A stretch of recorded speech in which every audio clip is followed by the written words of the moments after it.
హల్లెలూయా. నేను ఒక ప్రత్యేకమైన ప్రసంగం ఏం చేయటం కాదు, కానీ మీరు ఎరిగిందే, దాదాపు మీలో కొంతమంది ఆల్రెడీ కలిగి ఉన్నదే, ఇంకొంచెం ప్రోత్సహించడానికి ఒక చిన్న ఉదాహరణ ఒకటి చెప్పి ముగిస్తాను. మనస్ఫూర్తిగా అందరూ సంతోషంగా స్తోత్రం చెప్పండి. ప్రభుకి గట్టిగా చెప్పండి ఇంకోసారి. రైట్.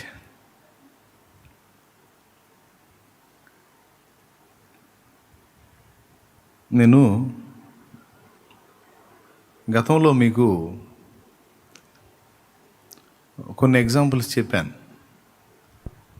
ఈ మధ్యకాలంలో నా చెవికి ఒక మంచి ఎగ్జాంపుల్ ఒకటి వినబడింది, మనకు అవసరమైంది. అదేంటంటే, ఓ ప్రాంతంలో తెగులు వచ్చిందంట. మా ఈ ఊళ్ళకి తెగుళ్ళు రావటం, మనుషులు చచ్చిపోవటం అనేది మనకి తెలిసిన సంగతి. ఇప్పుడు కరోనా కూడా అలాంటి తెగులే. మా అమ్మగారి ఊరు చిలకలూరుపేట పక్కన రాజాపేట.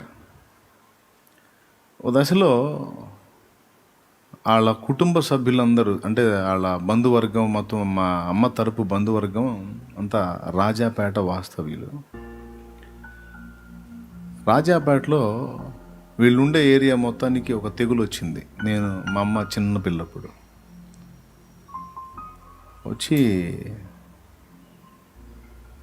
చెక్కగాన్ల బండి ఉంటుంది చూసారా, చెక్కగాన్ల బండికి శవాలను వేసుకొని తీసుకెళ్ళి భూస్థాపన చేసి మళ్ళీ ఇంటికి వచ్చేసరికి మళ్ళీ ఆ బండికి సరిపడా మళ్ళీ చచ్చిపోయిన శవాలు ఉండేవి. మరి ఎలా జరిగిందో, అప్పట్లో కలరాలు అవి గట్రా ఉన్నాయి కదా,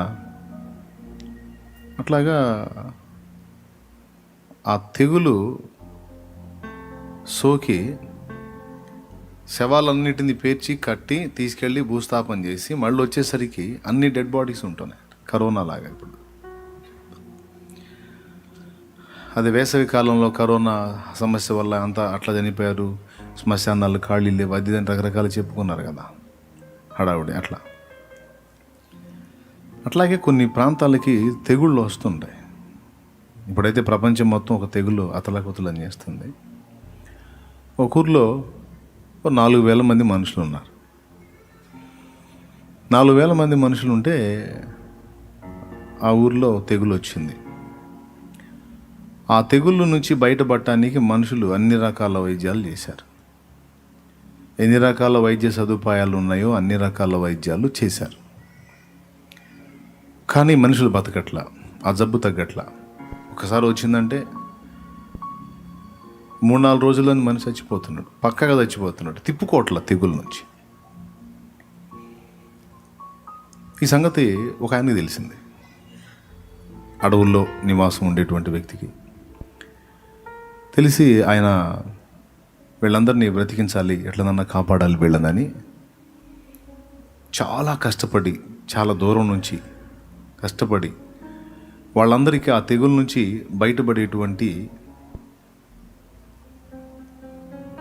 మందు ఏదైతే ఉందో దాన్ని సిద్ధపరచుకొని తీసుకొచ్చాడు వాళ్ళ దగ్గరికి. 4,000 మంది ప్రజలు ఉంటే దాదాపు 1,500 మంది చచ్చిపోయారు. ఇక 2,500 మంది ఉన్నారు. వాళ్ళలో కూడా చాలామందికి తెగులు వచ్చింది. ఇక 2-3 రోజులు, 4-5 రోజులు చచ్చిపోతారు అన్నమాట. అట్లాంటి కండిషన్లో ఉన్నారు. ఏనేం చేశాడంటే, వచ్చి అందరిని పిలిచాడు. అందరూ వచ్చారు. చెప్పాడు, మీ తెగుల నుంచి మిమ్మల్ని కాపాడటానికి నేను వచ్చాను, మీ అందరికీ మందు తీసుకొచ్చాను, నేను అడవుల్లో ప్రత్యేకంగా సిద్ధపరిచి తెచ్చాను, చాలా కష్టపడి వచ్చాను మిమ్మల్ని బ్రతికించుకోవాలని, మీ గురించి తెలిసి. ఇదిగో ఈ మందు తీసుకోండి, అందరూ తీసుకోండి, అందరూ వేసుకోండి, వేసుకుంటే మీరు బతుకుతారు, లేకపోతే ఖచ్చితంగా మొత్తం దెబ్బతింటారు అని అడిగాడు. ఇంకో మాట చెప్పాడు, ఈ మందు తీసుకొని వేసుకున్నందుకు మీరు నాకేం పైసలు ఇవ్వద్దు, ఉచితం, ఫ్రీ. తీసుకోండి, వేసుకోండి, బ్రతకండి అని ఆయన తెచ్చిన ఆ మందుని అందరికీ చూపించాడు. ఆయన దూరం నుంచి వచ్చింది నిజం, కష్టపడి ప్రయాసపడి మందు సిద్ధపరిచింది నిజం, అన్నీ నిజమే. ప్రతిఫలం కూడా ఏం ఆశించట్లా. వేసుకోండి, బ్రతకండి అంటున్నాడు. వాళ్ళు అన్నారు, ఇప్పటికి ఎన్ని రకాల మందులు వాడాము, ఏ మందుకి ఈ రోగం తగ్గదు, ఇది ఇంతే, ఇట చావటమే అని నిట్టూర్పు విడిచి, ఇందుకేనా మమ్మల్ని అందరినీ పిలిచావు నువ్వు అని నిట్టూర్పుతో అక్కడి నుంచి వెళ్ళిపోయా. అందరూ కొద్ది మంది ఉన్నారు. ఆ కొద్ది మందిని కూడా ఓ చిన్నోడు ఆపాడు. ఆపి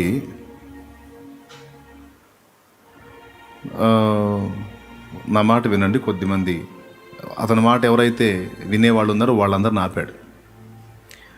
ఒక 20 మంది ఉన్నారు అనుకోండి. ఆ 20 మందితో ఇతను మాట అన్నాడు, ఇప్పుడు ఈ మందు తిన్నా తినకపోయినా మనం అయితే చచ్చేది కాదు, ఎందుకంటే అందరికీ వచ్చేసింది. ఎటు కూడా చచ్చిపోతాంగా, బతికేదే లేదు, చచ్చిపోతాంగా. మరి చచ్చిపోయేటప్పుడు ఇది తిన్నందువల్ల మనకు వచ్చే నష్టం ఏంది? ఇప్పుడు సస్తాం ఖాయం, చచ్చిపోయేది ఖాయమైనప్పుడు ఇది తిన్నందువల్ల మనకు వచ్చిన నష్టం ఏంది?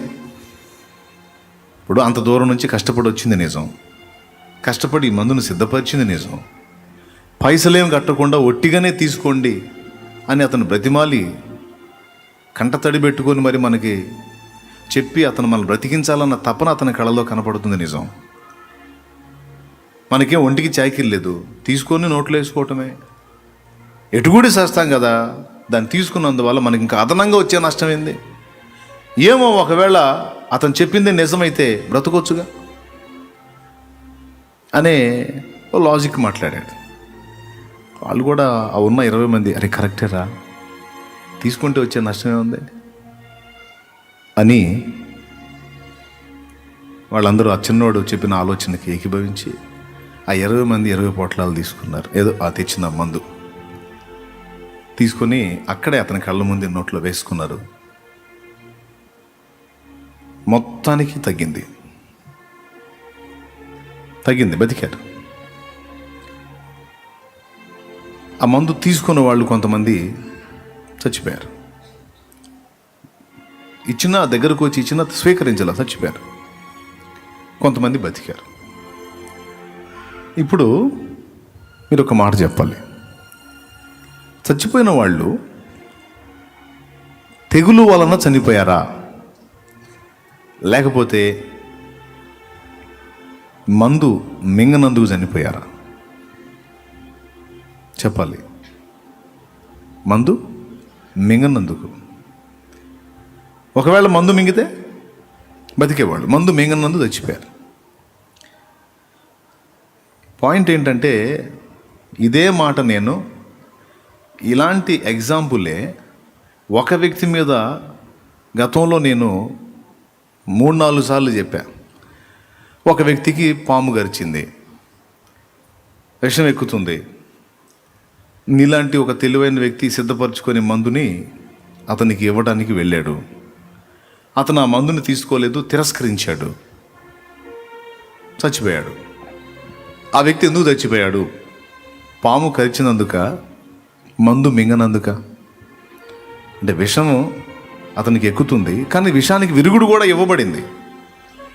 కానీ ఆ విషానికి ఇచ్చిన విరుగుడు అతను స్వీకరించలేదు, చచ్చిపోయాడు. ఎందువల్ల? విషానికి విరుగుడు స్వీకరించినందువల్ల. అవునా? రైట్.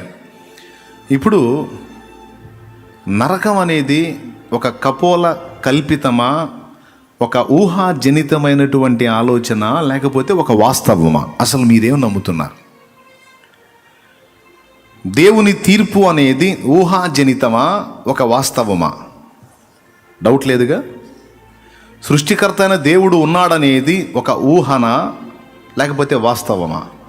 రైట్. దేవుడు ఉన్నాడనేది ఒక వాస్తవం, మానవుడికి మరణం ఉంది అన్నది ఒక వాస్తవం, తర్వాత జడ్జిమెంట్ జరుగుతుంది అన్నది ఒక వాస్తవం, మానవునికి నిత్యమైన తీర్పు విధింపబడుతుంది అన్నది వాస్తవం, నిత్య జీవం కావచ్చు, నిత్య నరకం కావచ్చు, మానవునికి నిర్ణయింపబడుతుంది అన్నది ఒక వాస్తవం.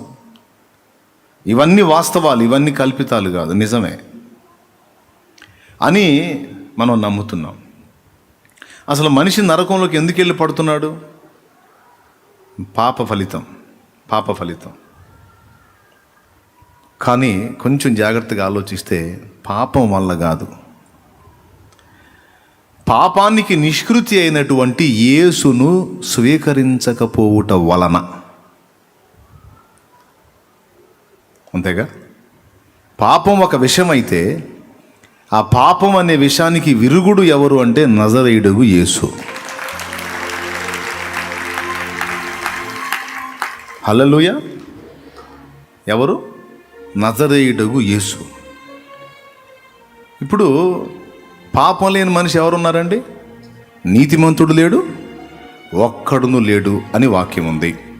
రెండవది, ఏ భేదము లేదు, అందరూ పాపము చేసి దేవుడు అనుగ్రహించు మహిమను పొందలేకపోవచ్చున్నారు అన్న వాక్యం ఉంది. దీని ప్రకారం చూస్తే చిన్న పాపం లేదు, పెద్ద పాపం లేదు, టోటల్గా అందరం పాపులమే. పాపం లేని పరిశుద్ధుడు ఎవ్వరు లేరు, అందరం పాపులమే. కానీ ఈ పాపుల్లో కొంతమంది యేసును స్వీకరించారు, బ్రతికిపోయారు. కొంతమంది స్వీకరించట్లేదు, నశించిపోయే ప్రమాదం ఉంది. ఇప్పుడు ఆలోచించండి, పాపం వలన నశించిపోతున్నారు, లేకపోతే పాపానికి విరుగుడైన క్రీస్తు వారికి అందకపోవటం వల్ల నశించిపోతున్నారా? ఒకవేళ అందిన స్వీకరించక కొందరు, అందక కొందరు. ఈ పాయింట్ ప్రకారం ఆలోచిస్తే ప్రపంచంలో చాలామంది మానవులు ఉన్నారు, అందరూ పాపం చేశారు, అందరికీ జడ్జిమెంట్ ఉంది, నిత్యమైన తీర్పు ఉంది, అగ్నిగుండం ఉంది. దాని నుంచి విడిపించడానికి ఆయన మహిమను వదిలిపెట్టి భూమి మీదకి వచ్చి చిత్రవదను అనుభవించి తన పరిశుద్ధ రక్తమంతా ఆఖరి రక్తబొట్టు వరకు ధారపోసి, వారి పాపములకు నిష్కృతి నా దేహమందు జరిగింది, నా యందు విశ్వాసముంచువాడు నిత్య జీవము పొందుతాడు, నిత్య నరకాగ్ని తప్పించుకుంటాడు అనే సత్యాన్ని వారి చెవిని వేయండి. వారు విశ్వసించిరా రక్షణ పొందుతారు, లేకపోతే వారు నశిస్తారు. వారు నశించకుండా ఉండాలంటే నా సిలువను గూర్చి వారికి, సిలువ మరణ పునరుద్ధానాలను గురించి వాళ్ళకి అందించండి. యేసు ఒక మందు, పాపము అనే విషయానికి విరుగుడు. అవునా? ఇప్పుడు ఆలోచిద్దాం. సభ్య సమాజంలో కావచ్చు, మన బంధు జనావాళ్ళలో కావచ్చు, ఇరుగు పొరుగుల్లో కావచ్చు, గ్రామ ప్రజల్లో కావచ్చు, ఊరివాడ ప్రజలు కావచ్చు, మన వీధి ప్రజలు, బజారు ప్రజలు, వీళ్ళందరూ మన కళ్ళ ముందు తిరుగుతూ ఉన్నారు ఉదయం లేచిన దగ్గర నుంచి సాయంత్రం దాకా. వీళ్ళలో ఎంతమందికి నిజంగా యేసు అందాడు, ఎంతమందికి ఇంకా అందలేదు? అందినోడు దేవుని అద్వితీయ కుమారుని యందు విశ్వాసం ఉంచాడు కనుక అతడు నశింపక నిత్య జీవము పొందుతాడు. ఇది యోహాను సువార్త చెప్పిన 3:16 చెప్పిన సత్యం. స్పష్టంగా అందకనో అసలు తెలియకనో ఒకవేళ ఉంటే ఆ వ్యక్తి విషయంలో దేవుడు ఎవరైనా అతనికి స్పష్టంగా నన్ను గూర్చి తెలిపితే బాగుండు అని ఎదురు చూస్తాడు. కొంతమంది తెలిసి క్లియర్గా అర్థమై కూడా తిరస్కరిస్తున్నారు. ఇక వాళ్ళ విషయంలో మనం ఉత్తరవాదులం కాదు, దేవుడు కూడా ఉత్తరవాది కాదు, వాడే నరకానికి. తెలియదని చెప్తే దేవుడు ఊరుకోడు, క్లియర్గా నీకు అందేటట్టు చేశానని దేవుడు చూపిస్తాడు సాక్ష్యాలు. ఇప్పుడు మన భుజాల మీద దేవుడు ఉంచిన బాధ్యత, మన నుంచి దేవుడు ఆశిస్తున్నది ఏంటి అంటే, మనం మారుమనసు పొందాం, రక్షణ పొందాం, ప్రభు మార్గాన్ని అనుసరిస్తున్నాం, ఏదో మనకు వచ్చిన దానిలో అంత కానుక సమర్పిస్తున్నాం, క్రమం తప్పకుండా క్రమకూటాల్లో కలుసుకుంటున్నాం, అంతా బాగుంది. దీంతో పాటు ఒక పక్క కష్టపడి కుటుంబ జీవనాన్ని జీవిస్తూ, భర్త అయితే భార్య బిడ్డల్ని పోషించాలి, భార్య అయితే ఓ ప్రక్క భర్త పిల్లల బాధ్యత ఖచ్చితంగా నెరవేర్చాలి. ఒక పక్క వీళ్ళు ఒకరి బాధ్యతలు ఒకరు నెరవేర్చుకుంటూ, కుటుంబ బాధ్యతను నెరవేర్చుకుంటూ ఒక ప్రక్కన, మరో ప్రక్కన సృష్టికర్త అయిన దేవుడు అప్పగించినటువంటి బాధ్యతను నెరవేర్చేటువంటి విషయంలో ఆసక్తి కలిగి ఉండాలి. ఆ బాధ్యత నెరవేర్చే విషయంలో దృష్టి నిలపాలి, శ్రద్ధగా పని చేయాలి. అలా చేయకపోతే నాకేమన్నా అయిద్దని కాదు, అలా చేయకపోతే అసలు నువ్వు మనిషివో కాదో డౌట్ వచ్చింది. అందుకని ఏమనుకోవట్లేదు కదా. అలా నువ్వు చేయకపోతే అసలు నువ్వు మనిషివో కాదో అనుమానించాల్సి వచ్చింది. యేసయ్య చెప్పాడని, అది ఆజ్ఞ అని, అది నెరవేర్చకపోతే శ్రమ అని కొంతమంది అంటారు. పౌలు మహనీయుడు చెప్పాడు, అయ్యో సువార్త ప్రకటింపకపోతే నాకు శ్రమ అని ఉంది. అంటే సువార్త ప్రకటించకపోతే శ్రమ అన్న భయంతో నువ్వు ప్రకటిస్తావా? శ్రమ లేకపోతే ప్రకటించవుగా. శ్రమ ఉందా శ్రమ లేదా అన్న విషయం పక్కన పెట్టేసి ఒక మనిషిగా ఆలోచించును. స్టాండ్ తీయకుండా స్టాండ్ అలానే ఉంచుకొని ఒకడు బైక్ నడుపుతుంటే వాడికి ఇంకా హెల్మెట్ ఉంటుంది, నీకు హెల్మెట్ కూడా ఉండదు. నువ్వు వేగం పెంచి వాడిని సమీపించి బ్రదర్ స్టాండ్ తీసుకో అంటావు. వాడికి చెప్పే వేగం, వాడికి చెప్పడానికి నువ్వు పెంచే వేగం, ఒకవేళ నువ్వు తేడా పడ్డావు అనుకో నువ్వు పోయే అవకాశం కూడా ఉంటుంది. అయినా పట్టించుకో. అరే స్టాండ్ అట్లా వేసుకొని వెళ్తున్నాడు, హైవే మీద వెళ్తున్నాడు, ఇటు పక్క ఏదన్నా రాయిగానే ఏదైనా తగిలిందంటే అటు పక్క పడతాడు, బండి పడిపోతుంది, చచ్చిపోతాడు అన్న భయంతో నువ్వు వేగం పెంచేసి క్రాస్ చేసి అతను బ్రదర్ స్టాండ్ ఇది చూసుకోవా అంటాం. అతను థ్యాంక్స్ బ్రదర్ అని కృతజ్ఞత చెప్పి అతను తీసుకుంటాడు. మనసు శాంతిగా ఉంటుంది, నీకు హాయిగా ఉంటుంది, హ్యాపీగా ఉంటుంది. ఓ ప్రాణాన్ని కాపాడానన్న ఫీలింగ్ ఉంటుంది. అదే ఒక శరీరం విషయంలో ఒకవేళ ఏ వెహికల్ రాకపోతే రోడ్డు మీద పడి దెబ్బలు తగులుతాయి. మాట వరుస చెప్తున్నాను. ఒక ఆత్మ అగ్ని ఆరని పురుగు చావని ఘోరమైన ప్రదేశానికి వెళ్ళిపోతుంది అంటే ఎంత సీరియస్ మ్యాటర్ అది. ఆ ఆత్మకి యేసు అనే ఒక మందు, యేసు అనే ఒక మెడిసిన్ అందిందనుకో బతికిపోయే అవకాశం ఉంది. అవునా? ఇక్కడ లేఖనంలో మాట ఉందండి. రోమాపత్రిక 10వ అధ్యాయము 13వ వచనం చూడండి ఒకసారి.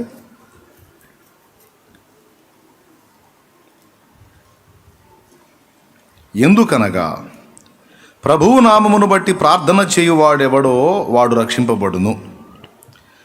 14వ వచనం నుంచి, వారు విశ్వసింపని వానికి ఎట్లు ప్రార్థన చేయుదురు, వినని వానిని ఎట్లు విశ్వసించుదురు, ప్రకటించువాడు లేకుండా వారు ఎట్లు విందురు, ప్రకటించువారు పంపబడని ఎడల ఎట్లు ప్రకటించుదురు.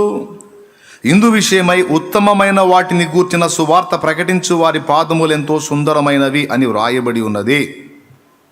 దేవునికి స్తోత్రం కలుగును గాక. గట్టిగా చెప్పండి. ఇక్కడ గమనించాలి, కొద్దిగా మీకు నొచ్చుకుంటుంది, ఏమనుకోవద్దు, ఫ్రీగా మాట్లాడతా. ఈరోజు దేవుని కృపను బట్టి నేను నరకం తప్పించుకున్నాను, రక్షకుని తెలుసుకున్నాను, యేసు అనే ఆ మందుని నేను స్వీకరించాను, దేవుడు నన్ను కాపాడాడు, 100% నేను హ్యాపీ అన్నోళ్ళు చేతులు ఎత్తండి. లైవ్లో ఉన్నోళ్ళు కూడా ఎత్తండి. నేను 2 చేతులు ఎత్తుతాను. 100% హ్యాపీ. యేసయ్యను బట్టి నేను ఎంతో ధన్యుడినయ్యాను, ధన్యురాలనయ్యాను. నిజంగా ఆయనను ఎరిగిన నాటి నుండి నేటి వరకు నాలో ఎంతో ఆనందం. ఇందాక తమ్ముడు చెప్పాడు రక్షణ ఆనందం అని. నాట్యమాడేను నాంతరంగము, ఇది రక్షణానంద భాగ్యమే అని భక్తులు పాడారు. రక్షణానందం నాకుంది, నిజంగా నేను ఎంతో హ్యాపీ క్రీస్తు యేసును బట్టి అన్నోళ్ళు చేతులు ఎత్తాలి. మళ్ళీ ఒకసారి ఎత్తండి. రక్షణానందం ఉందా? ఎంత ఆనందమో. ఆస్తులు లేకపోయినా ఆనందం, అంతస్తులు లేకపోయినా ఆనందం. అమ్మో, యేసు దొరక్కపోతే నా గతి ఏమగునో, యేసు దొరక్కపోతే నా బ్రతుకు దుర్భరం, ఆత్మ నరకం అన్నోళ్ళు చేతులు ఎత్తండి. ఏం ఫీల్ అవ్వకుండా ఎత్తండి చెబుతా, పని ఉందిలే అందుకని. వందనాలు. అందరు ఎత్తారు, సంతోషం. యేసయ్య దొరికాడు నాకు ఆనందం అన్నావు, యేసయ్య దొరికాడు నాకు పరలోకం అన్నావు, యేసు దొరికాడు అమ్మ నరకం తప్పించుకున్నాను అన్నావు, యేసు దొరికాడు రక్షణానందం అన్నావు, యేసు లేకపోతే అమ్మో నేను ఊహించలేను అన్నావు. యేసు నీకు ఇన్ని విధాల ప్రయోజనకారిగా ఉన్నాడు కదా, నిజంగానే నీకు ఇన్ని ఇచ్చాడు కదా. ఈ యేసు నీకు ఎట్టొచ్చాడు, ఈ యేసు నీకు ఎట్లా దొరికాడు, ఈ యేసును గూర్చిన వార్త నీ చెవికి ఎలా వచ్చింది? ఎలా వచ్చింది? ఆల్రెడీ యేసునందు విశ్వాసం ఉంచి యేసును గూర్చి తెలుసుకున్నవారు, యేసును ఎరిగి ఉన్నవారు,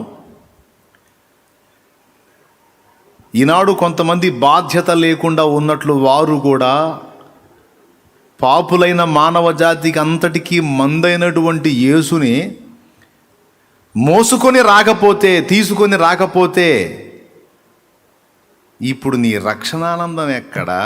నీ నిత్య జీవం ఎక్కడా? నీ మనశ్శాంతి ఎక్కడా? నీ పరలోక రాజ్యం ఎక్కడా? ఎక్కడా?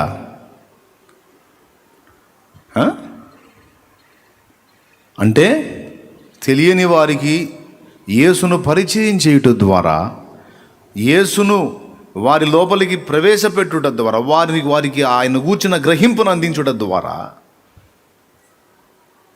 నేను వారికి శాశ్వతమైన మేలు చేసిన వాడిని అవుతానని ఎరిగిన వారై, ఆయనను మనకు అందుబాటులోకి తీసుకొని రావడానికి, ఆయన వాక్యాన్ని, ఆయన సువార్తని మనకు అందుబాటులో తేవటానికి వాళ్ళ ప్రాణాలు బలిపెట్టారు. నిలువున కాలి బూడిదైపోయారు. వారి భోగాలు, ఆనందం, సంతోషం, జీవితం త్యాగం చేశారు. కన్నవారిని కోల్పోయారు.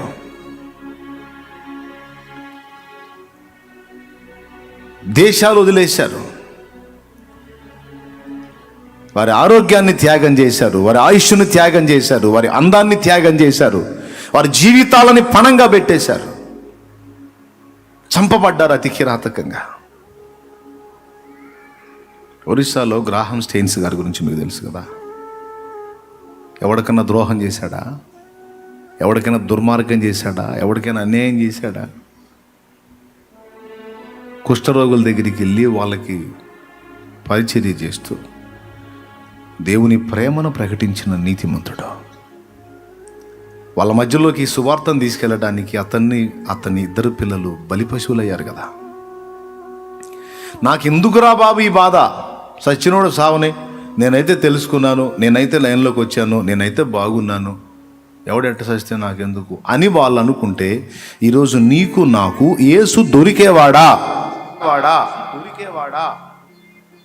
మొన్న కడపకి వెళ్ళారు జాలాది నుంచి కొంతమంది బిడ్డలు. ఒక గ్రామంలో సువార్త పుస్తకాలు పంచుతున్నారు. రాజ్యాంగంలో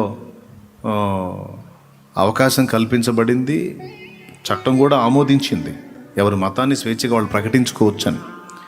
కానీ ఆ గ్రామంలో కొంతమంది మతోన్మాదులు ఏకమై మన సహోదరులలో నలుగురిని పట్టుకొని కొట్టి, ఇక్కడ ఈ గ్రామంలో మీరు ప్రకటిస్తే చంపేస్తాం మిమ్మల్ని వెళ్ళగొట్టారు. కొంతమంది అంటారు, మనం గదిలో కూర్చొని ప్రార్థన చేయాలి సార్, అన్ని దేవుడే చూసుకుంటాడు. గదిలో కూర్చొని ప్రేయర్ చేయాలి, మనం అన్ని దేవుడే చూసుకుంటాడు అంటారు. ప్రేయర్ చేయాలని నేను కూడా చెప్తున్నా. ప్రార్థన గొప్పది, ప్రార్థన అవసరమే. రెండు పనులు చేయాలి. ఒక ప్రక్కన సమాజంలోకి, ప్రజల మధ్యలోకి వెళ్ళి దేవుని సువార్త బీజాలను చల్లి అవి వారిలో నాటబడి మొలిచి ఎదిగి ఫలించినట్టు ప్రార్థన చేయాలి. ప్రార్థన అవసరమే, ప్రకటన అవసరమే. షాలేము రాజు అనబడే నేను ప్రార్థనతో పాటు ప్రకటించండి, సమాజానికి క్రీస్తును పరిచయం చేయండి, చాటి చెప్పండి అని పిలుపునిస్తున్నా. ఈ నేపథ్యంలో ఏదన్నా ఎదురు దెబ్బలు తగిలితే అవసరమైతే నిలదీయండి, అవసరమైతే కొడితే తన్నులు తింటానైనా సరే సత్యం ప్రకటించండి. కొంతమంది సాతాను శక్తులు అడ్డు తగులుతాయి, ప్రకటించనీయకుండా అడ్డు తగులుతాయి. ఎందుకో తెలుసా? గ్రామాలని, పట్టణాలని, ప్రాంతాలని, పల్లెల్ని, మారుమూల ప్రాంతాలని, సిటీస్ని మొత్తాన్ని ఆక్యుపై చేసుకుని ఉన్నాయి దుష్ట శక్తులు. మనుషులందరినీ వశపరుచుకొని నిత్యము మండే అగ్నిగుండానికి ఈడ్చుకుపోవడానికి స్కెచ్ గీసి కూర్చున్నాయి. వాటి చేతుల్లోంచి మనం ప్రజల్ని బయటికి తీసుకొని వస్తూ ఉంటే అవి చూస్తా ఎట్ట ఊరుకుంటాయి? అవి దండేసి దండాలు పెట్టి సన్మానాలు చెయ్యవు. ఏదో ఒక విధంగా మనకి కీడు కల్పించడానికి కుట్రలు బన్ని దుర్మార్గాలు చేసి దాడులు చేసి ఎంత నీచానికైనా దిగజారుతాయి. అవసరమైతే ప్రాణం పెట్టైనా సరే. మనకు ముందున్న భక్తులు తమ బ్రతుకులని, జీవితాలని, ప్రాణాలని పణంగా పెట్టి అనేక మందిని బ్రతికించే అద్భుత ఔషధమైన యేసు అనే ఆ మహనీయుని లోకానికి చాటి మన చెవుల దాకా వచ్చేటట్టు చేశారు. కొంతమంది భక్తులు మన కొరకు రాకపోతే ఆయన గురించి మనకు ఎట్లా తెలిసిద్దండి? ఇప్పటికీ అజ్ఞాన అంధకారంలో బ్రతుకుతూ ఎటు పోతున్నామో, ఏం చేస్తున్నామో, ఏది దేవుడో, ఏది సత్యమో, ఏది నిజమో, ఏది అబద్ధమో తెలియక ఇప్పటికీ నాశనంలో బ్రతికే వాళ్ళం, చచ్చి నాశనానికి, నరకానికి వెళ్ళేవాళ్ళం. మనందరం బ్రతకాలి, నిత్య జీవానికి వెళ్ళాలి, మనందరం కాపాడబడాలనే కదా వాళ్ళు. కొంతమంది సేవకులు అగ్ని చేత కాల్చబడ్డారు. కొంతమంది దైవజనులు అతి కిరాతకంగా కొట్టబడి, నరకబడి, చంపబడ్డారు. కొంతమంది సేవకులు వారి కుటుంబాలను కోల్పోయారు. కొంతమంది దైవజనులు వాళ్ళ నెత్తురు ఏరులై పారించారు, వాళ్ళ జీవితాలని పణంగా పెట్టేశారు. ఎందుకో తెలుసా? నా క్రీస్తు వాళ్ళకు అందితే అంతే చాలు, దానికోసం నేను ఏమైపోయినా పర్వాలేదు. జిమ్ ఎలియాట్ గురించి మీకు తెలుసు, ఎన్నోసార్లు చెప్పాను నేను. ఈక్వెడా అరణ్యంలో ఔకా జాతి మనుషులు నశించిపోతున్నారని ఎరిగి వారిని రక్షించుకోవడానికి పాపం కొన్ని నెలలు కృషి చేసి, కష్టపడి, వారి డబ్బు, వారి సమస్తం వెచ్చించి కొన్ని నెలలు వారితో సంభాషించి, సంప్రదించి, చివరికి వారి మధ్యలో దిగిన రోజే వారిని చంపేశారు. మన భర్తల్ని చంపేసరికి మనం ఎందుకు మానుకుందాం, మనం ఎందుకు వచ్చిన గొడవ అని భార్యలు వెన్ను చూపలేదు. ఎక్కడైతే ఏ ఆత్మల కోసమైతే మా భర్తల రక్తము చిందింపబడిందో అక్కడ దేవుని కార్యం తప్పకుండా జరుగుతుంది. వారు ఆగిపోతే వారితో సువార్త పని ఆగకూడదు, మేము నడుంగడతామని వారు పూనుకొని ఆ ఔకా జాతి మనుషుల మధ్యలోకి, ఔకా భాష తెలిసినటువంటి ఒక అమ్మాయి ఎప్పుడో వాళ్ళ మధ్యలో నుంచి సిటీలోకి వచ్చేస్తుంది, అడవిలో తప్పిపోయి. ఆ అమ్మాయి వాళ్ళకు దొరికేటట్టు చేస్తాడు దేవుడు. ఆ అమ్మాయిని వాళ్ళకు పరిచయం చేసి ఆ అమ్మాయి ద్వారా ఈ స్త్రీలని ఆ జాతి మనుషుల మధ్యలోకి తీసుకెళ్తాడు. భర్తలు అక్కడ రక్తం చిందించారు, భార్యలు అక్కడికి వెళ్ళి ఆ ఔకా జాతి మనుషుల అవతారం, ఆ పరిస్థితులన్నీ వాళ్ళు ధరించి వాళ్ళ మధ్యకి వెళ్ళినప్పుడు వాళ్ళలాగా వెళ్ళి వాళ్ళు ఉన్నటువంటి ఆ ఘోరమైనటువంటి దుస్థితి నుంచి వారిని బయటికి తీసుకొని రావటానికి వారి జీవితాలు అక్కడ త్యాగం చేశారు. వారి ప్రయాస ఫలించింది. భర్తలు ప్రాణం పెడితే భార్యలు సువార్త నిలిపి చివరికి ఔకా జాతి ప్రజల్ని రక్షణలోకి నడిపిస్తే ఆ ఔకా జాతి మనుషుల్లోంచి మిషనరీలు లేచి అనేక ప్రాంతాలకు సువార్త తీసుకెళ్లారు. అక్కడ ప్రజల్ని కాపాడటానికి బలైనటువంటి బృందం జిమ్ ఎలియాట్ బృందం. మొన్నటికి మొన్న కూడా ఒక సహోదరుడు అండమాన్ నికోబార్ దీవుల్లో ఉన్నటువంటి ఒక ప్రాంతానికి ఆటవిక జాతి మనుషుల మధ్యలోకి వెళ్ళి కనీసం ప్రకటించాడో లేదో కూడా తెలీదు, చంపి ఇసుకలో పూడ్చిపెట్టబడ్డాడు. ఎందుకండి? వాళ్ళకి డబ్బు లేదా, వాళ్ళకి ఆహారం లేదా, అందరిలాగా వాళ్ళు కూడా జీవితాన్ని హాయిగా అనుభవించే అవకాశాలు లేవా? ఎందుకంటే క్రీస్తు యేసు యొక్క ప్రేమ, ఆ ప్రేమే మనందరికీ క్రీస్తు అందేటట్టు చేసింది. దానికోసం భక్తులు బలిపశువులు కావటానికి వాళ్ళని ప్రోత్సహించింది. ఆ ప్రేమే భక్తుల్ని బలవంతం పెట్టి మొన్నటికి మొన్న కూడా అలా జరగటానికి అదే కారణం. ఈరోజు ఈ మ్యాటర్ విన్నాం మనందరం. వాళ్ళ త్యాగాల ద్వారా మనం సత్యం తెలుసుకొని మనం అనుభవిస్తున్నామే, క్రీస్తుని ఆనందిస్తున్నామే. మరి మనది ఉండొద్దా? సమాజంలోనికి క్రీస్తు వార్తను తీసుకెళ్ళటానికి, ప్రజల్ని రక్షించడానికి మన త్యాగం ఏం అక్కర్లేదా? మన ప్రయాసం ఏం అక్కర్లేదా? మనమేం పని చేయొద్దా? ఎలా న్యాయం?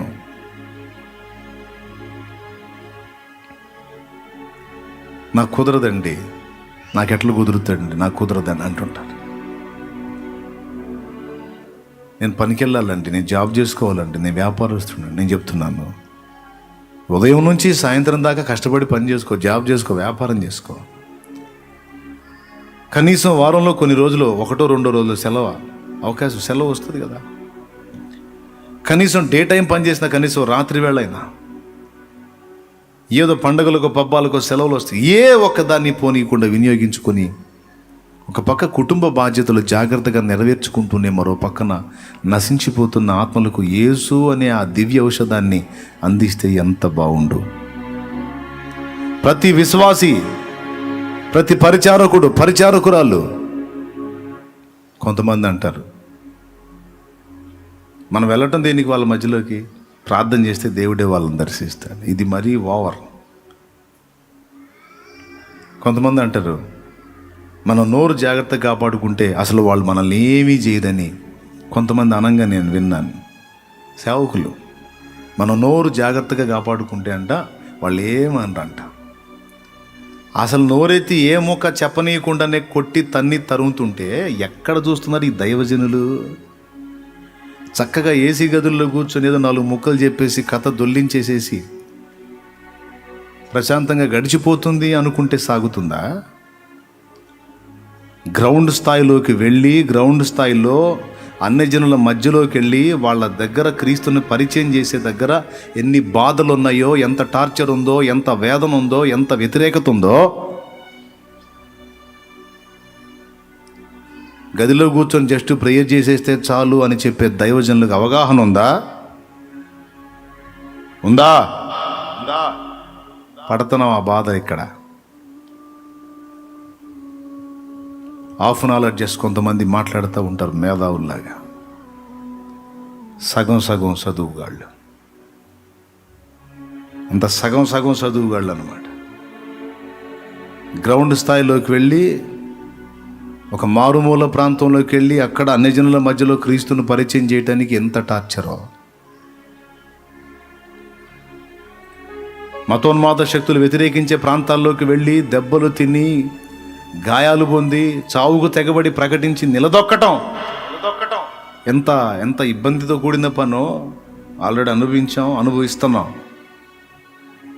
అందుకే నేను అప్పుడప్పుడు పిలుపునిస్తాను, అవసరమైతే ఎదిరించాలి, చట్టాన్ని నిలదీయాలి, గవర్నమెంట్ను ప్రశ్నించాలి. బెదిరి దాగటానికి వీల్లేదు. న్యాయం అడగటం తప్పు కాదు, న్యాయం అడగాలి. ఎందుకు న్యాయం అడగమంటున్నానంటే సువార్త ప్రకటించడానికి మనకు స్వేచ్ఛ కావాలి. ఒకవేళ చట్టాలు మార్పిడి చేసి రాజ్యాంగాన్ని తిరగరాసి నువ్వు బయట ప్రకటిస్తే ఊరుకునేది లేదు, బయట ప్రకటిస్తే ఉరిశిక్ష అంటే దానికైనా సిద్ధపడి ప్రకటించాల్సిందే కానీ ప్రకటించటం మానకూడదు.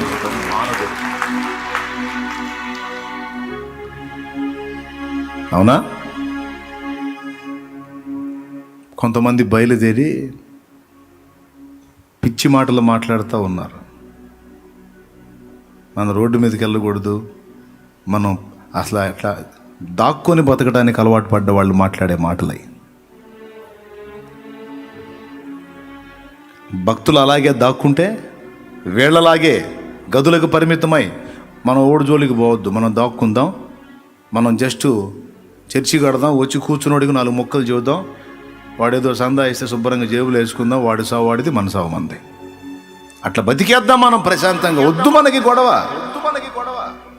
నేను అంటున్నా, ఒక మాట గుర్తుపెట్టు, ఈ రోజు తప్పించుకున్నావు నువ్వు అనుకో, ఎన్ని రోజులు అట్ట నువ్వు లోపల కూర్చొని లోపల భక్తి చేస్తావు నేను కూడా చూస్తా. ఒకరోజు వస్తుంది నిన్ను లోపల ఉన్నోడిని కూడా బయటికి లాగుతారాగు. నువ్వు దాక్కొని చిన్నగా అట్టనే లోపల దాక్కొని సేవ చేసేద్దాం అనుకుంటున్నావే, మొత్తం అందరు ఇలాగుతారు.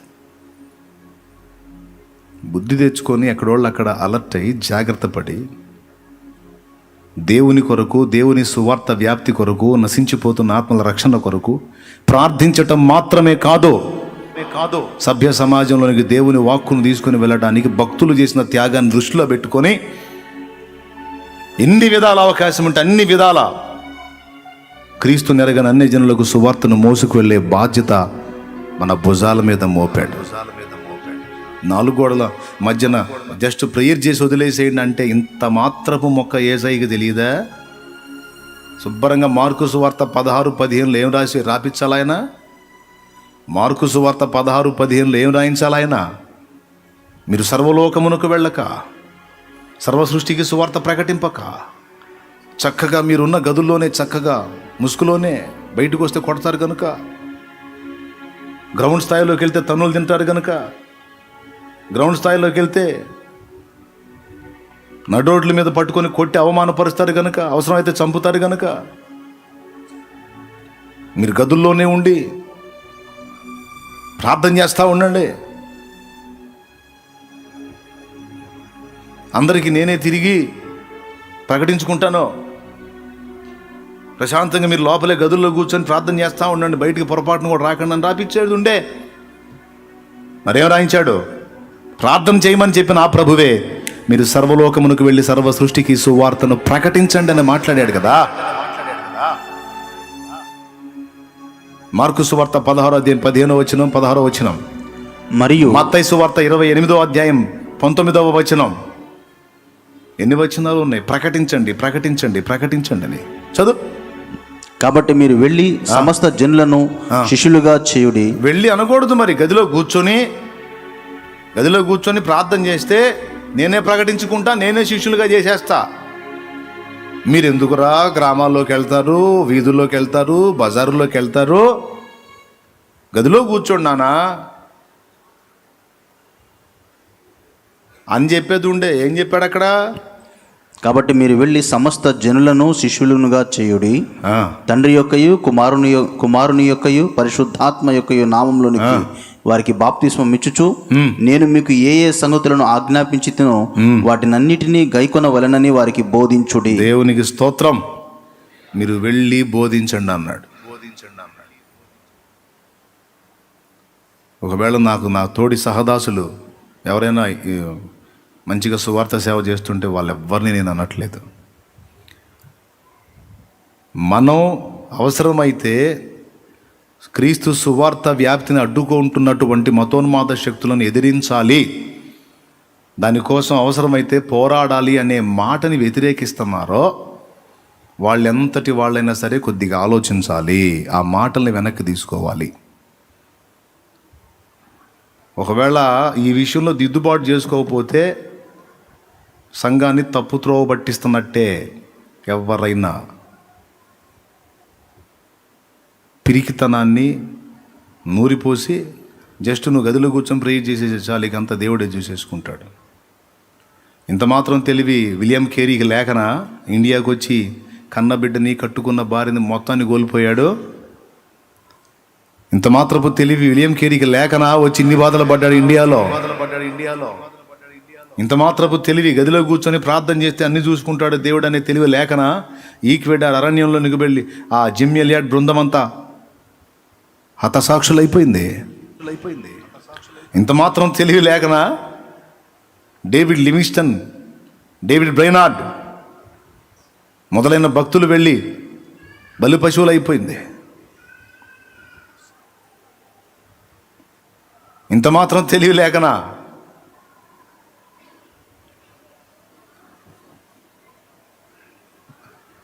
ప్రసంగ పీఠిక మీద అగ్రనాయకత్వంలో ఉన్న ఏ దైవజనుడైనా దైవజనురాలైన మైండ్ దగ్గర పెట్టుకొని మాట్లాడాలి. ప్రజలు నా మాటకు బ్రహ్మరథం పడుతున్నారు కదా అని నేను ఏది మాట్లాడితే అదే సత్యం అన్నట్టుగా వెర్రిమొర్రిగా మాట్లాడొద్దు. చూసి ఆచితూచి మాట్లాడండి. ఒకసారి నోరు జారితే మళ్ళీ వెనక్కి తీసుకోలేరు. ఎంతటి గొప్ప భక్తుల్లో మీరు ఒకవేళ మీరు చేసిన సేవలో లేకపోతే మీరు చేసినటువంటి పరిచర్యలో గొప్ప ఘనమైన పరిచర్యలు అని చెప్పుకోవడానికి ఒకవేళ మీకు ఏమైనా ఉంటే ఉండొచ్చేమో. కానీ అల్ప విజయాలతో అక్కడే ఆగిపోయి సార్వత్రిక సంఘానికి సరైన నడిపింపుని చూపించకపోతే రేపు దేవుని ముందు సిగ్గుపడే స్థితిలో ఉండాల్సి వచ్చింది. దేవుని వాక్యం చెబుతుంది, దేవుని ఎదుట యోగ్యునిగాను సిగ్గుపడనక్కరలేని పనివానిగాను నిన్ను నీవే కనపరచుడుకున్నాడు, జాగ్రత్త పడమని చెప్పాడు. కాబట్టి ప్రార్థన అవసరం. దాంతోపాటు అవసరమైతే గ్రౌండ్ స్థాయిలోకి వెళ్ళేది, గ్రామం, బజారు, పట్టణం, వీధి, పల్లె, అడవి అనే భేదం కూడా లేకుండా వెళ్ళి యేసయ్యను మోసుకుంటూ ప్రకటించడం కూడా అవసరం. రెండు అవసరం.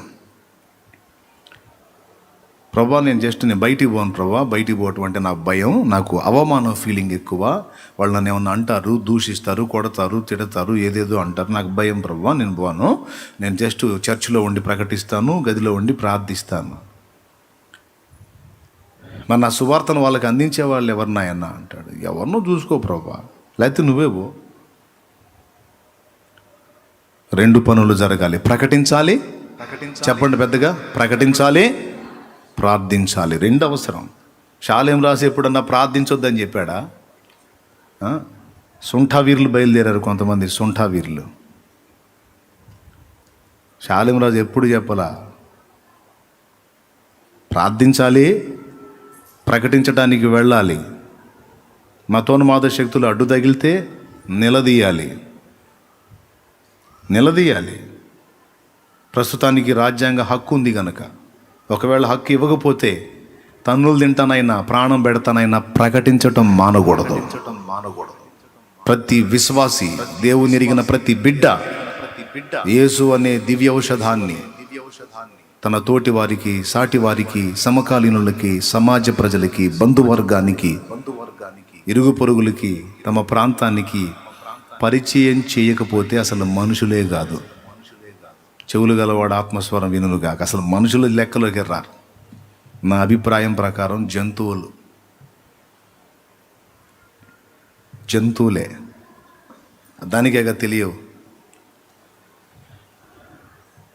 ప్రకటించాలి, కనీసం ప్రయత్నించాలి.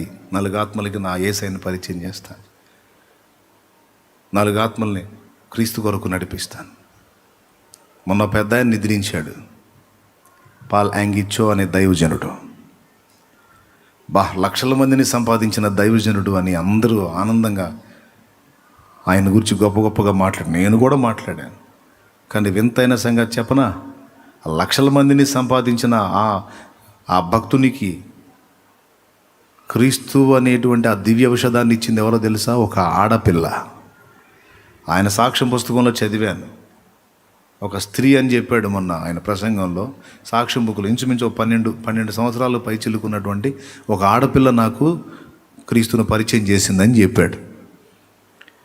ఆ ఆడపిల్ల తెగించి టీబీ జబ్బుతో సొంత కుటుంబమే ఆయన గదిలో పెట్టి, ఆ టీబీ కణాలు ఎక్కడ వాళ్ళకి వచ్చేసి ఆ జబ్బు వాళ్ళకి ఏడొచ్చిద్దో అని సొంత వాళ్ళే ఆయన గదిలో పెట్టి, తినే కంచం, తాగే చెంబు దూరంగా పెట్టి అతన్ని గదిలో బంధించినట్టు ఉంచితే, ఈ ఆడపిల్ల నాకు వస్తే వచ్చింది, నేను సస్తే సచ్చాను. కానీ ఒక ఆత్మకు, అదే చిన్న ప్రాయం ఇంచుమించు 19-20 సంవత్సరాల లోపు ఉన్నవాడు మృత్యు ఒడిలోకి చేరిపోతున్నాడు. నా యేసును పరిచయం చేస్తే బ్రతికిపోతాడని అనుకుని కదా వెళ్ళి పరిచయం చేసింది. ఆ చిన్న బిడ్డ వెళ్ళకపోతే, ఆ ఆడపిల్ల వెళ్ళి ఆయనకు క్రీస్తును పరిచయం చేయకపోతే ఆయన రక్షణ ఎక్కడా? ఆయన రక్షణ లేకపోతే అంతమంది లక్షల రక్షణ ఎక్కడా? ప్రకటించాలా లేదా? బాధ్యత ఉందా లేదా? అదే కదా యేసయ్య చెప్పాడు, ఏమి తిందుమా, ఏమి త్రాగుదుమా, ఏమి ధరించుకుందుమా అని. మీ దేహమును గూర్చి కాదు, ఆయన నీతిని, ఆయన రాజ్యమును మొదట వెతకండి, పెదప నీకు కావాల్సిందని నేను ఏర్పాటు చేస్తానని ఆయన మాట్లాడాడు. నీ అప్పులు తెలుసు, తిప్పలు తెలుసు, నొప్పులు తెలుసు, రోగాలు తెలుసు, బాధలు తెలుసు, ఇరుగులు తెలుసు, ఇబ్బందులు తెలుసు, నీకు ఏ అవసరతలు ఉన్నాయో తెలుసు, నీకు ఎన్ని బాధ్యతలు ఉన్నాయో తెలుసు, నువ్వు ఎంత నలుగుతున్నావో మొత్తం తెలుసు. కానీ వీటన్నిటిని మీరు ఈ భూ సంబంధమైనటువంటి సమస్యలు అసలు సమస్యలుగానే తీసుకోవద్దని చెప్పాడు ఆయన. ప్రజలందరికీ ప్రధానమైన సమస్య నరక సమస్య. దాని విషయంలో మీరు జోక్యం చేసుకొని ఆ పెద్ద సమస్యను గుర్తించి అందులో నుంచి ప్రజల్ని కాపాడటానికి పోరాడండి. ఈ శరీర సంబంధమైన అవసరాలకు సంబంధించిన సమస్యలన్నీ దాంతో పోల్చుకుంటే అసలు లెక్కలో కదా అని నేను తీసేస్తాను. ప్రజలకు ముందు నన్ను గూర్చి అందించండి అని యేసయ్య మాట్లాడుతున్నాడు. ఎంతమందికి పాయింట్ అర్థమైంది? ఎంతమంది ఈ విషయాన్ని సీరియస్గా తీసుకుని ఆలోచిస్తున్నారు? దయచేసి ఇదంతా గ్రహించి జాగ్రత్త పడాలి ఎవరికి వాళ్ళే. నా సహోదరులందరికీ ప్రేమతో చెప్తున్నాను. నాకే దైవజనుల మీద కోపం లేదు. దైవజనులందరూ నాకంటే గొప్పవాళ్ళు. నేను చెప్తున్నాను, నీతి నియమాల్లో కావచ్చు, పరిశుద్ధ జీవితంలో కావచ్చు, ప్రార్థన అనుభవంలో కావచ్చు, ప్రకటనలో కావచ్చు, వయసులో కావచ్చు, జ్ఞానంలో కావచ్చు, పరిచర్యలో కావచ్చు, అందరూ నాకంటే గొప్పవాళ్ళు. అందరికంటే అట్టడుగువాడిని, ఆఖరివాడిని అన్నట్టుగానే నా ఫీలింగ్. పౌలు మహనీయుడు అన్నట్టు పాపులో నిలబడంటారంటే ప్రధాన పాపికి వచ్చేవాడిని నేనే. నేను పరిశుద్ధుడిని, స్పెషల్గా ఊడిపడ్డాను, అసలు నేనేం ఎరగను, నేను నీతిమంతుణ్ణి, నా బ్లడ్లో కూడా పరిశుద్ధతే ఉంది అని చెప్పుకొని ఒకవేళ ఇక్కడ నేను మాట్లాడితే రేపు అక్కడ నా బతుకంతా ఉంటుందిగా ఓపెన్లో. ఈనాడు భక్తిపరులు, గొప్పోళ్ళు, మహానుభావులు, వాళ్ళందరితో పోల్చుకుంటే ఎందుకు కొరగాని వాడిని నేనే ఒప్పుకుంటున్నా. అంత తెలివి లేదు, అంత జ్ఞానం లేదు, అంత వివేకం లేదు, అంత చదువు లేదు, అంత చాకచక్యం లేదు, అంత లౌక్యం లేదు. ఏదో ఆయన కృపతో నాకున్న దానిలో నలుగురికి 4 దేవుని మాటలు అందించాలి, ఆత్మని రక్షించాలన్నట్టుగా నానా బాధలు పడి తిప్పలు పడతా ఉన్నాను. కొంతమేర దేవుని కృపలో కొంత పని చేయడానికి దేవుడు అవకాశం ఇచ్చాడు, ఆరోగ్యం ఇచ్చి, ఆయుష్నిచ్చి, అనుకూలత ఇస్తే మరికొంత పని చేయడానికి తిప్పలు పడుతున్నాను. ఇతరులతో పోల్చుకుని అతిశయపడటానికో, లేకపోతే ఇంకొకళ్ళ మీద నేను గొప్ప అని చెప్పుకోవడానికో ఎప్పుడూ ఆలోచించను. అసలు నా దృష్టిలో అది నాకు ముఖ్యమే కాదు. కిరీటము తరతరములు ఉండునా? ఈరోజు భజన చేసే జనం జీవితకాలం భజన చేస్తారా? అసలు జనాల భజన ఎవడికి కావాలి? అవతల ఆత్మలు నాశనం అవుతుంటే వాళ్ళని రక్షించుకోవాలి. ముందు ఆత్మల్ని కాపాడుకోవాలి. కాబట్టి జనాలు భజన చేశారా, జనాలు కీర్తి కిరీటం పెట్టారా, జనాలు ఓ అబ్బో ఆయన అట్లా ఆయన ఎట్లా అని బాగా పైకి ఎత్తారా, అట్లా వెళ్ళిన వాళ్ళందరూ ఇప్పుడు బోర్ల పడి ఉన్నారు. నాకు తెలుసు, నవ్వుకుంటా ఉండేవాడిని అప్పుడు కూడా అట్లనే అనుకున్నాను, ఇప్పుడు కూడా అంతే. అసలు ఆ సెక్షనే తీసి అవతల పెట్టాలా? ప్రజలు ఓ ఈయనంతా, ఆయన ఇంత, ఇవన్నీ తీసి పక్కన పెట్టేశారు. నా బిడ్డలకు నేర్పేది నేను నేర్చుకుంది అదే. ఎవరితో పోల్చుకొని నేను ఎవరి మీద అతిశయించి మాట్లాడట్లేదు, కానీ మిస్లీడ్ చేయొద్దు అని చెప్తున్నాను. వారు నేను ఎంతో ప్రేమిస్తున్న ప్రతి దైవజనుడిని ఎంతో ప్రేమిస్తున్నాను. అవకాశం ఉంటే వారి కాళ్ళు కూడా కడుగుతా. ఎవరి మీద నాకు ద్వేషం లేదు, అతిశయం లేదు, అందరూ యోగ్యులు. చిన్న చిన్న మిస్టేక్స్ అవి ఉండకూడదు, జాగ్రత్త చేసుకోవాలి. అవి కూడా జాగ్రత్త చేసుకొని సరైనటువంటి గైడెన్స్లో బిడ్డలను నడిపిస్తే ఇంకా దేవుని పని ఉజ్జీవంగా జరుగుతుంది, గొప్ప కార్యాలు జరుగుతాయి, అనేక జీవితాలు కాపాడబడతాయనే ఈ సందేశాన్ని ముగిస్తూ ఉన్నాను. ఇదంతా దేవుడు మన హృదయాల్లో స్థిరపరచునుగాక. ఆమేన్. మోకాళ్ళ మీదకి వద్దాం అందరం. మోకాళ్ళ మీదకి వద్దాం అందరం. ఈరోజు ఒకసారి ఆలోచించండి. యేసు అనే ఆ దివ్య ఔషధం నీ ద్వారా ప్రజలకు అందకపోతే, నీ ద్వారా నీ సమాజానికి, బంధు జనావళికి, ఇరుగు పొరుగులకి అందకపోతే, ఇతరుల కష్టమేమో నువ్వు అనుభవిస్తావా? ఇతరుల త్యాగాన్ని నువ్వు అనుభవిస్తావా? ఇతరులు కష్టపడి వాళ్ళ జీవితాలు, కుటుంబాలు, వాళ్ళ సమస్తము త్యాగం చేసి యేసుని తీసుకొస్తే నువ్వు ఆయన పొందుకొని ఆనందిస్తావా? మరి నువ్వేం చెయ్యవా? ఎలా న్యాయం ఇది? ఎలా సబబిది? ఒక్కసారి ఆలోచించు, పశ్చాత్తాపడు. నిజమే, ఇంత బాధ్యత లేకుండా నేను తండ్రి, నేను నిన్నొక్కడిని ప్రజలకు అందించగలిగితే బతికిపోతారు కదయ్యా. నేను చేయలేకపోయాను నా పని, ప్రభువా నన్ను క్షమించండి. కన్నీరు గారు మోకాళ్ళై ఈరోజు ఒక తీర్మానం చేయి. లైవ్లో ఉన్న వాళ్ళు కూడా దయచేసి నన్ను అపార్థం చేసుకోవద్దు, అర్థం చేసుకొని ప్రార్థన చేయండి. మీరు వింటున్నారు సంతోషం, మీరు దేవుని ప్రార్థనలో ఏకీభవిస్తున్నారు సంతోషం. కానీ భక్తుల త్యాగం. ఈరోజు నీకు యేసు వాక్యం అందింది. భక్తుల త్యాగం, వాళ్ళ కుటుంబాలు, వాళ్ళ జీవితాలు, వాళ్ళ సంతోషాలు. మన కిరణ్ విలియం కేరీ గారి గురించి చెప్పాడు కదా, సువార్త ప్రకటించడానికి వచ్చి పిచ్చిదైన భార్య, ఇంగ్లాండ్లో అద్భుతంగా ఉండేవాళ్ళు, మమ్మల్ని తీసుకొచ్చి ఇక్కడ అగచాట్ల పాలు చేశారు. ఈ మనుషులు మాకు తెలియదు, ఇక్కడ నీళ్లు మాకు పడవు, ఇక్కడ వాతావరణం మాకు సెట్ కాదు. విలియం, నన్ను నా బిడ్డలు ఏం చేయాలనుకుంటున్నావు దుర్మార్గుడా? ఈ ఇండియా ప్రజలు ఏమైపోతే మనకెందుకు, వీళ్ళు ఏమైపోతే మనకెందుకు విలియం? మన దేశానికి వెళ్ళిపోదాం విలియం, వద్దు మనకి ఇక్కడ అంటే డోరతీ నా మాట వినా. నీకు తెలియదు నా భారం. ఈ ప్రజల కోసం నేను ఎంతో కాలంగా ప్రార్థన చేశాను డోరతీ. ఈరోజు నాకు అవకాశం వచ్చింది. నేను నా ప్రభువుని ఈ ప్రజలకు పరిచయం చేయాలి. నా ప్రభువుని వీరికి పరిచయం చేయాలి. సాంఘిక దురాచారాలతో, మూఢత్వంతో చూడు ఎంతమంది ఆడపిల్లలు బలైపోతున్నారో సతీ సహగమనం పేరుతో. డోరతీ, కొంచెం ఓర్చుకో డోరతీ, కొంచెం ఓర్చుకో, నాకు సహకరించు. చాలా ఆత్మలు నశించిపోతున్నాయి డోరతీ. ఇక్కడ విలియం కేరీ ఇండియాకు వచ్చి భార్య పిచ్చిదైపోయింది. చివరికి ప్రతిరోజు ఆయన గాయపరచడం మొదలుపెట్టి, దాడి చేయటం మొదలుపెట్టి, ఈ బాధ చాలదన్నట్టు కుమారుడు చనిపోయాడు. చచ్చిన బిడ్డని భూస్థాపన చేయటానికి కూడా తనకెవ్వడు సహకరించలేదు. కొబ్బరి మట్ట తీసుకొచ్చి దాని ఈనెలతో ఆ శవాన్ని కట్టి, బిడ్డ శవాన్ని ఈడ్చుకుంటూ వెళ్ళి తనే గొయ్యి తవ్వి తన బిడ్డను పాతి పెట్టుకున్న సాక్షి నేను ఆయన గురించి విన్నాను. ఏంటి అంత అవసరం ఏముంది ఆయనకి? యేసు అనే దివ్య ఔషధాన్ని మనకు అందించాలని. నేనేమైపోయినా పర్వాలేదు, నా యేసు నీ ప్రజలకు పరిచయం చేస్తే వాళ్ళు బతికిపోతారు. నిత్యము మండుచుండే అగ్నిగుండం నుంచి కాపాడబడతారు. అజ్ఞానంలోంచి, అంధకారంలోంచి, మూఢత్వంలోంచి, మూఢభక్తిలో నుంచి, శాపంలో నుంచి, పాపంలో నుంచి, నరకంలో నుంచి కాపాడబడతారు. ఈ ప్రజల్ని రక్షించాలి. గ్రాహం స్టెయిన్స్ ఆయన పిల్లలు ముగ్గురు సజీవ దహనం అయ్యారు. నా ప్రియమైన దేవుని బిడ్డలారా, ఏది మన త్యాగం? ఏది మన ప్రయాస?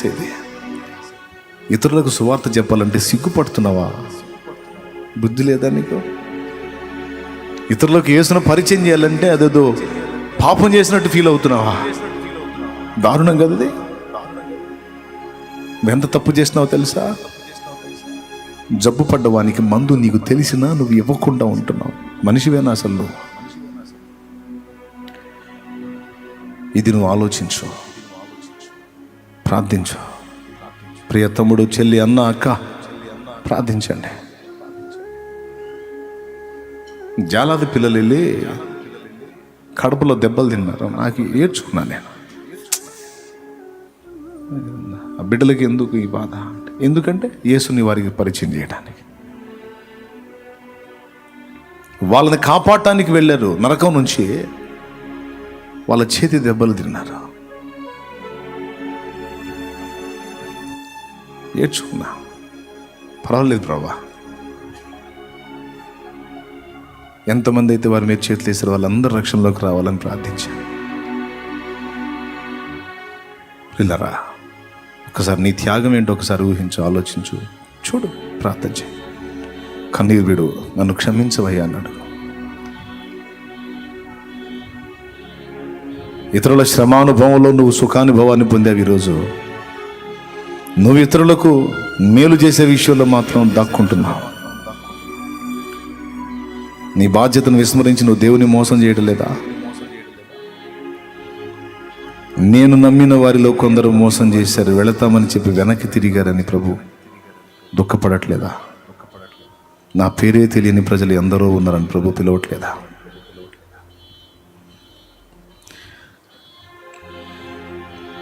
నేను నమ్మిన వారిలో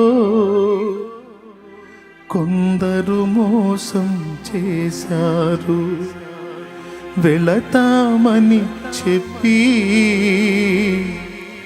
వెనుకకు తిరిగారు.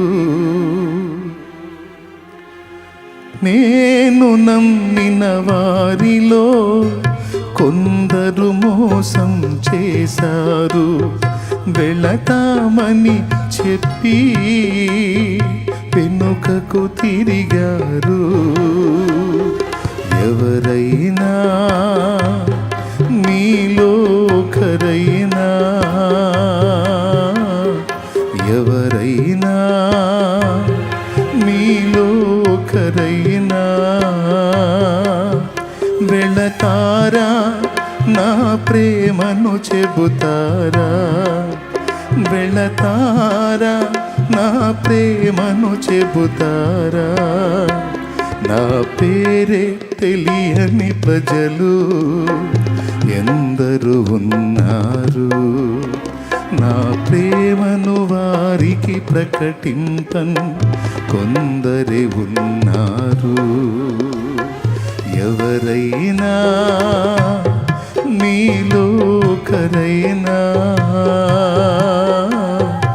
ఎవరైనా మీలో ఒకరైనా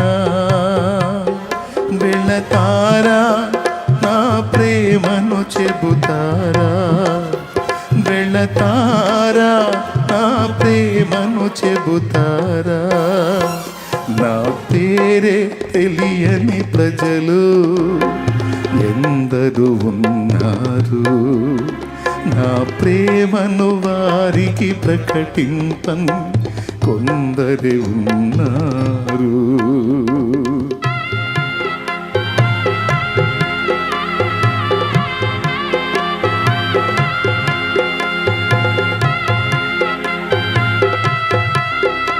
యేసుని ఎరగని వారు ఆత్మహత్యలు చేసుకుంటారు,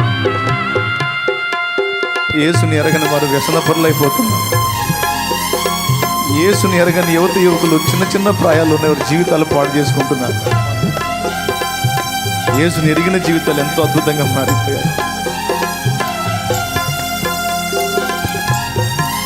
యేసుని తెలుసుకొని వారు నిత్యం అంటే అగ్నిగుండానికి పరిగెత్తుతున్నారు, అగ్ని ఆరని పురుగు చావని స్థలానికి వెళ్ళిపోతున్నారు.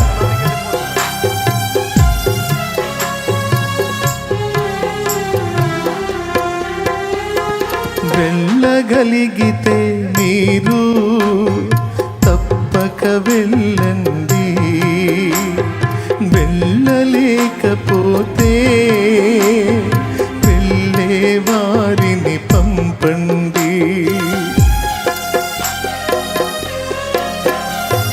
వెళ్ళగలిగితే మీరు తప్పక వెళ్ళండి, వెళ్ళలేకపోతే వెళ్ళే వారిని పంపండి.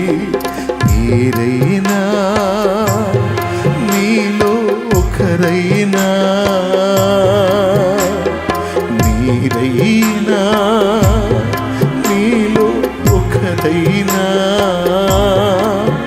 వెళతారా, నా ప్రేమను చెబుతారా, వెళతారా, నా ప్రేమను చెబుతారా.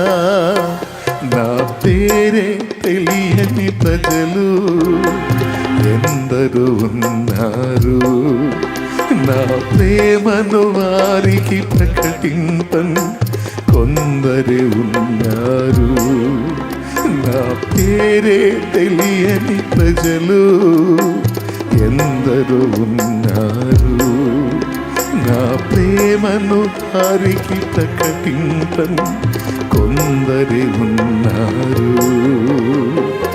ఎవరైనా మీలో ఎవరైనా, మీరైనా మీలో ఒకరైనా వెళతారా, నా ప్రేమను చెబుతారా, వెళతారా, నా ప్రేమను చెబుతారా. నా పేరే తెలియని ప్రజలు ఎందరు ఉన్నారు. నా ప్రేమను వారికి ప్రకటింపను కొందరే ఉన్నారు.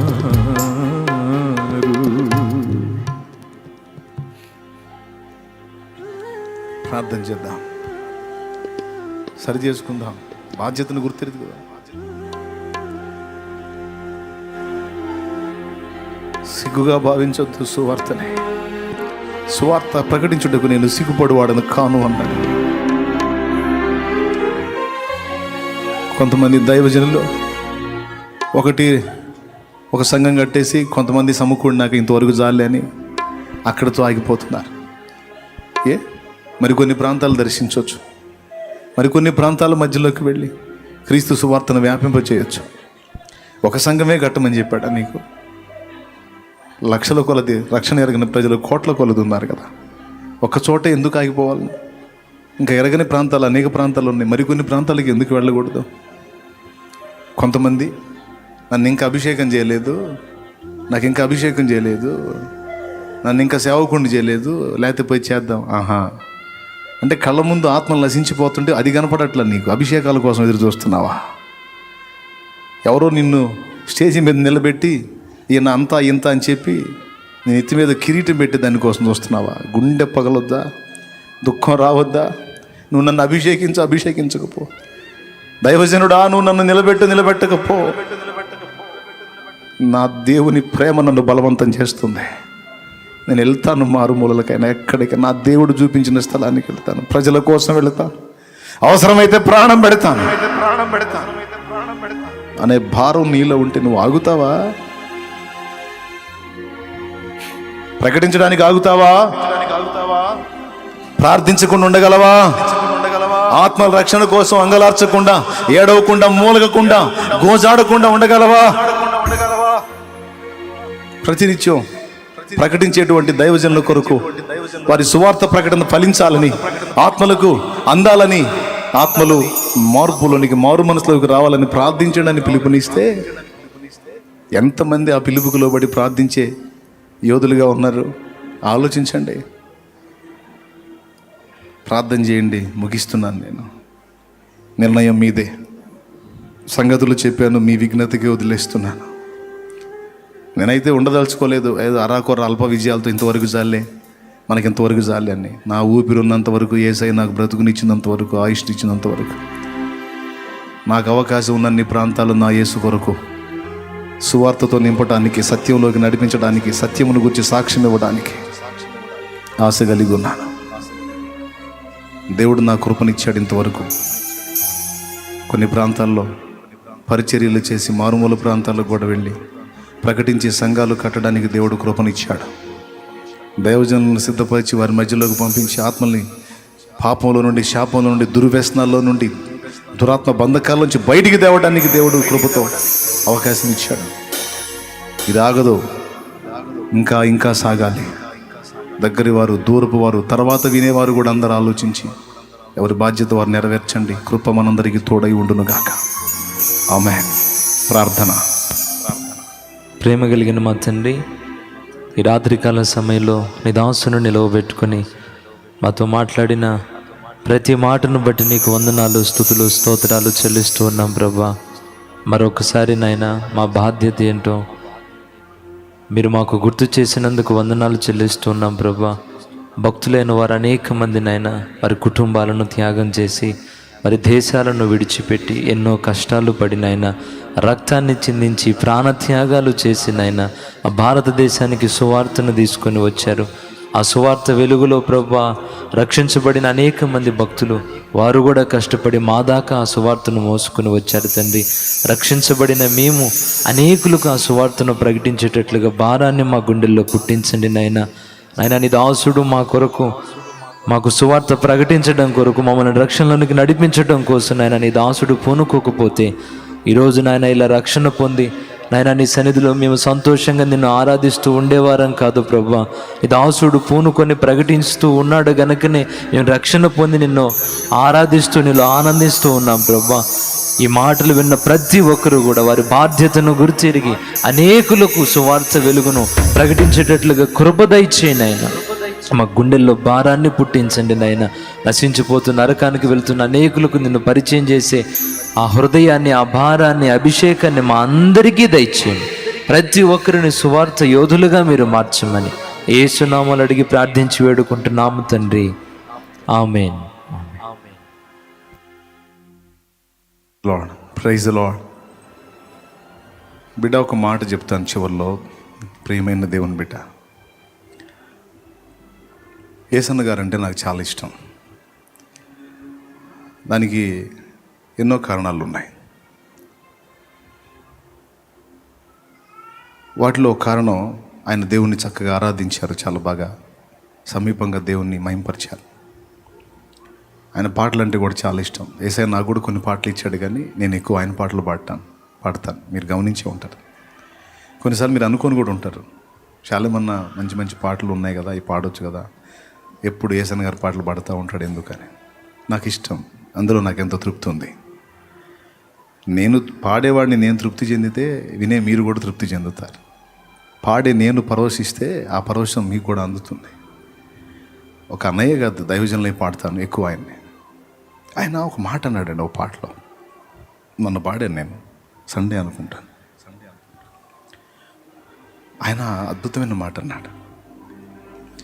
విరిగిన మనసు, నలిగిన హృదయం, నీకిష్టమైన బలియాగములా నీ చేతితోనే విరచిన రొట్టెనై ఆహారమౌదును అనేకులకు. తను గూర్చి తానేం చెప్తున్నాడు తెలుసా? యేసయ్య రొట్టెని వీచి మాకిచ్చి, ఇది మీకై నలగొట్టబడుతున్న నా శరీరం, ఇదిగో నీకు ఇది ఆహారం అని నువ్వు ఇచ్చావు. నీ బిడ్డగా నేను కూడా ఆహారం కావాలి. అనేక మంది ఆత్మీయ ఆకలి తీర్చే ఆహారం నేను కావాలి. అనేక మందికి భక్తి నేర్పే ఆహారం నేను కావాలి. ఆయనకి ఏ ఏ విషయాలు అనుకున్నాడో ఆ కోరిక నాకు చాలా చాలా నచ్చింది. ఈరోజు నీకు నాకు ఆ కోరిక ఉండాలి.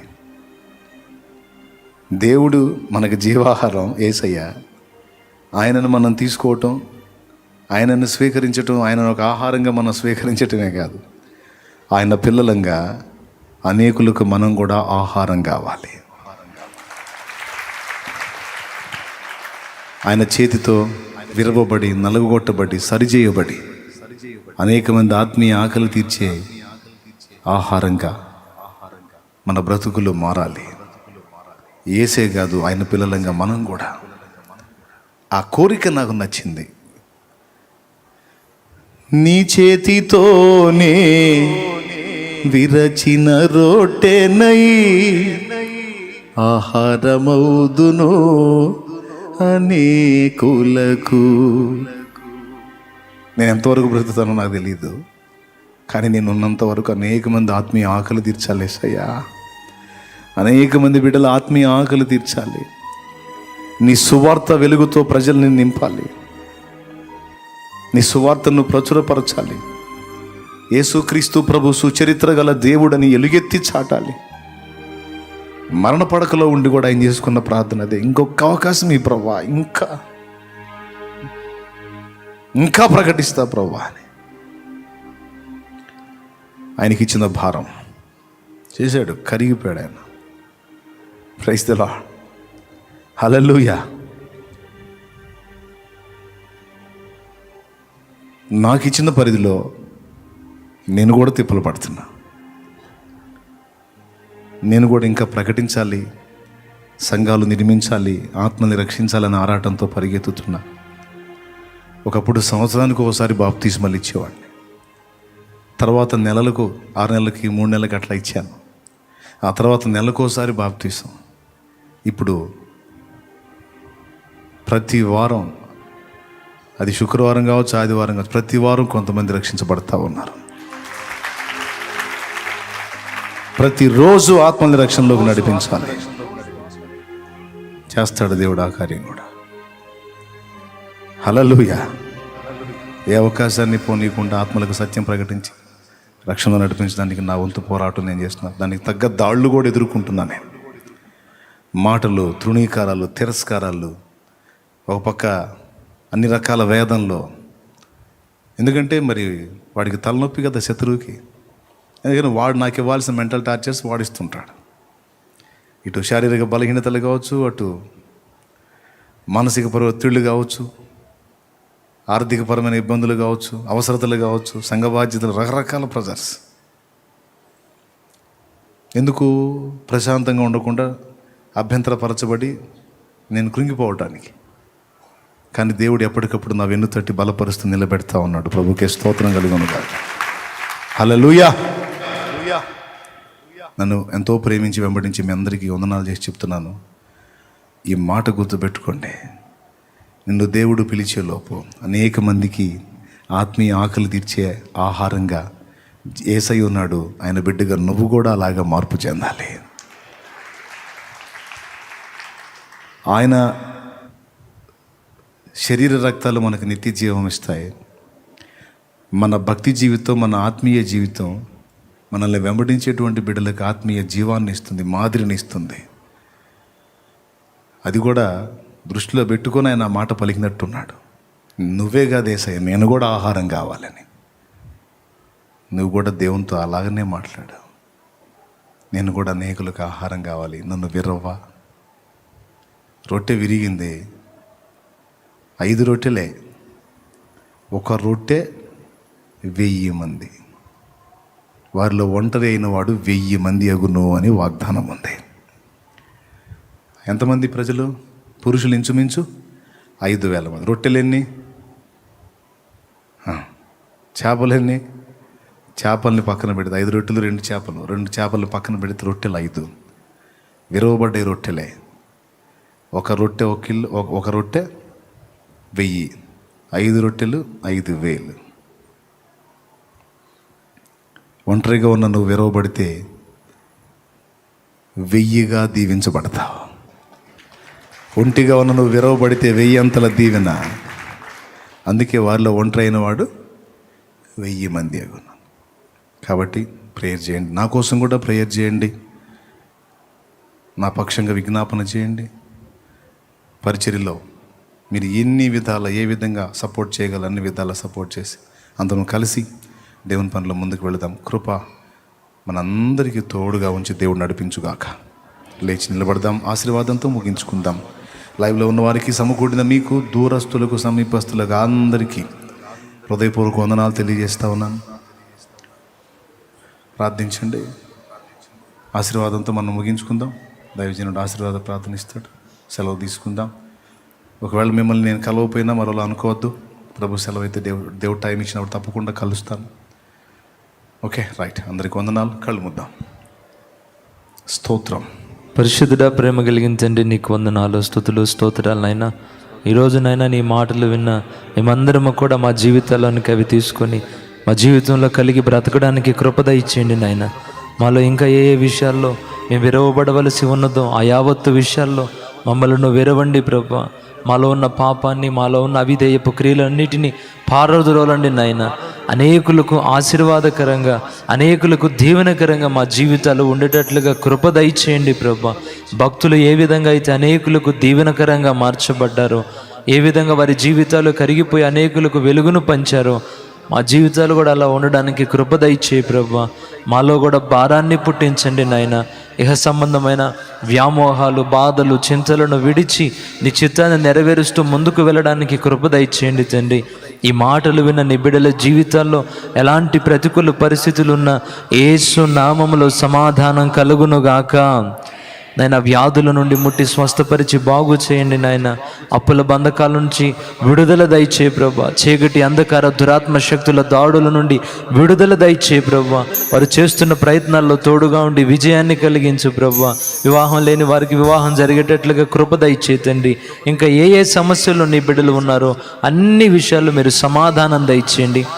ఇంతవరకు నాయన వాక్యం అందించిన ఈ దాసులను మీ ఎడంతల ఆత్మచేత నింపండి, అభిషేకించండి, ఇంకా గొప్పగా వాడుకోనండి నాయన.